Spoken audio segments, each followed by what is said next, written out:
সারা Bangla Trinamool general hawkers union এবং কোচবিহার শহর ফুটপাত hawkers ইউনিয়নের পক্ষ থেকে মঙ্গলবার কোচবিহার সদর মহকুমা শাসকের দপ্তর ঘেরাও করে স্মারকলিপি প্রদান করা হয়। দুটি সংগঠনই কোচবিহার জেলা তৃণমূল শ্রমিক সংগঠনের শাখা বলে জানা গেছে। বিক্ষোভের নেতৃত্ব দেন কোচবিহার জেলা তৃণমূল কংগ্রেসের শ্রমিক সংগঠনের সভাপতি পরিমল বর্মন। তিনি বলেন, আমরা হকার উচ্ছেদের বিপক্ষে নই, তবে তাদের পুনর্বাসনের ব্যবস্থা করে তারপর উচ্ছেদ করার ব্যবস্থা করা উচিত ছিল। তার এই বক্তব্যে রীতিমতো শোরগোল পড়ে গিয়েছে কোচবিহার শহর জুড়ে।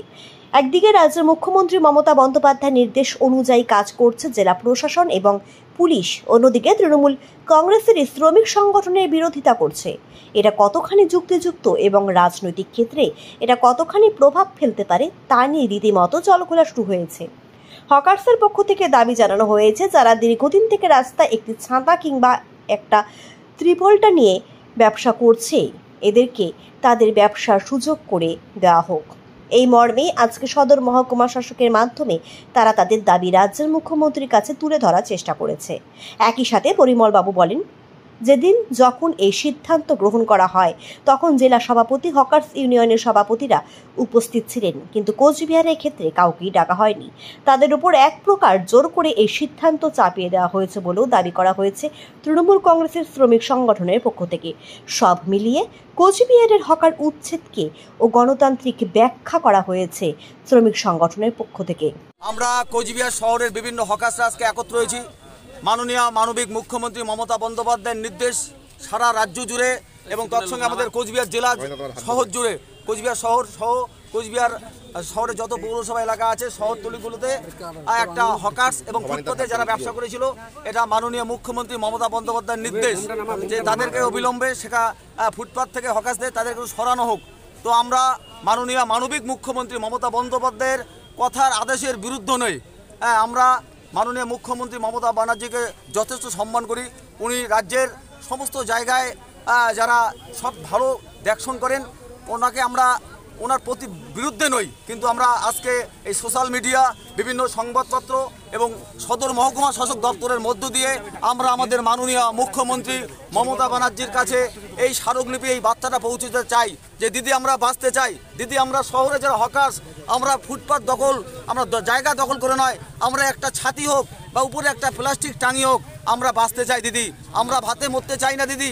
আমাদের এই বর্ষা মৌসুমে হঠাৎ করে আমরা যারা দীর্ঘদিন 15-20 বছর যাবৎ কোচবিহার শহরের বিভিন্ন প্রান্তে যারা আমরা ফুটপাতের উপর ব্যবসা করে চলি দিদি, হঠাৎ করে আপনার যে সরকারি নির্দেশ, আপনার নির্দেশ অনুযায়ী কোচবিহার জেলা প্রশাসন আমাদের আপাতত যেভাবে উচ্ছেদ করে দিয়েছে, আমাদের এক একজন, আমার নিজের কথা বলি দিদি, আমার বাড়িতে 5 জন ফ্যামিলি, আমার দ্বিতীয় আর কোনো কাজ নেই। আমি কোচবিহার শহর হাসপাতাল সংলগ্ন ফুটপাতে কিছু ব্যবসা করে চলি। তো দিদি, এই সোশ্যাল মিডিয়া, সংবাদপত্র এবং আজকের সদর মহকুমা শাসকের মধ্য দিয়ে দিদি আপনার কাছে আমরা এই বার্তাটা পৌঁছে যাই। দিদি, যদি উচ্ছেদ করা যেত ভালো হতো। যাই উচ্ছেদ বিভিন্ন জায়গায় উচ্ছেদ হয়েছে, আমরা সেটার বিরোধিতা করছি না।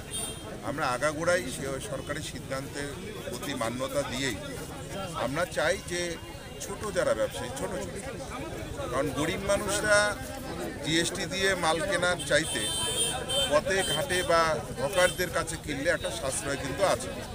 কারণ একটা দোকানদার তার কারেন্টের বিল বা শ্রমিক বিল ইত্যাদি লেবারের সমস্ত কিছু নিয়ে যে জিনিসটার দাম 150 টাকা হয়, হকাররা কিন্তু 50 টাকাতে বিক্রি করতে পারে।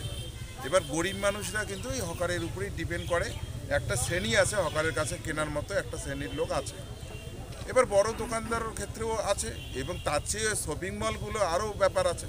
এবার শপিং মলগুলো ব্যবসায়ীদের অন্যভাবে গ্রাস করছে, আর ছোট দোকানদাররা এটা গ্রাস করছে। আগামী দিনে অর্থনৈতিক অবস্থায় সকলেই আশা করি সমস্যার মধ্যে পড়বে, কারণ যেভাবে বড় বড় মার্কেটরা কুচবিহার ঘিরে নিচ্ছে, বড় বড় মার্কেট ঘিরে নিচ্ছে, সেখানে সব কিছুই পাওয়া যাচ্ছে, মানুষ সেখানেই যাচ্ছে। এটাও একটা সমস্যা কিন্তু আগামী দিনে হবে। কিন্তু ছোট ব্যবসায়ী যারা, হকার যারা, তাদেরও কিন্তু একটা ভেন্ডিং জোন হওয়া উচিত। বিগত দিনে কুচবিহারে আমরা দেখতাম 80-র দশকে একটা হকার্স কর্নার, হকার কর্নার ছিল, অর্থাৎ বর্তমানে যেখানে কংগ্রেসের অফিস, সেখানে হকাররা বসে ব্যবসা করত। ফলে সেরকম একটা জায়গা নেই। আপাতত আমরা প্রশাসনের সাথে কথা বলি, কারণ হকারদের উচ্ছেদের ক্ষেত্রে আমাদের ইউনিয়নকে ডাকিও নি, আমরাও উপদাসক হয়ে যাইনি। আমরা প্রশাসনের কাছে জানতে চাব যে পরবর্তী সময় যেটাই করা হোক না কেন একটা সিদ্ধান্তের ক্ষেত্রে আমাদেরকে ডাকলে বা আমাদের ইউনিয়নকে ডাকলে আমরা প্রশাসনকে হেল্প করতে পারি। আর হুটহাট করে একটা মানুষ যেন ক্ষতিগ্রস্ত না হয়, একটা হকারের ডালা বা মালজাল ড্যামেজ হয়ে যাওয়া, এটাও তো মুশকিল না।